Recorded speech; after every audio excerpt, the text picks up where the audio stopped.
Hi friends, carrot beans sambar எப்படி செய்கிறதுன்னு பார்க்கலாம். குக்கரில் துவரம்பருப்பு 1 கப்பு, 10 பல் பூண்டு, மஞ்சத்தூள், சீரகம், தேவையான அளவு தண்ணி சேர்த்துக்கணும்.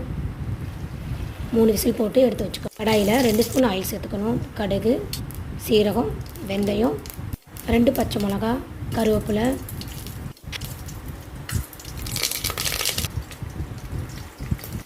நறுக்கிய 1 தக்காளி, 1 ஆனியன் சேர்த்துக்கணும். தேவையான அளவு உப்பு சேர்த்துக்கணும். நல்லா மிக்ஸ் பண்ணி விட்டுக்கணும். பிரிஞ்சு வந்ததுக்கப்புறம் கேரட் பீன்ஸை சேர்த்துக்கணும். 1 நிமிஷம் வேக வச்சு எடுத்துக்கணும். மஞ்சத்தூள், 1 ஸ்பூன் சாம்பார் தூள், 1.5 ஸ்பூன் குழம்பு மிளகாய் தூள் சேர்த்துக்கணும். மிக்ஸ் பண்ணி விட்டுக்கணும். தேவையான அளவு தண்ணி சேர்த்துக்கணும். காய் வெந்ததுக்கப்புறம் பருப்பை சேர்த்துக்கணும். 1/2 லெமன் புளிக்கரைசலை சேர்த்துக்கணும். பெருங்காயத்தூள் சேர்த்துக்கணும்.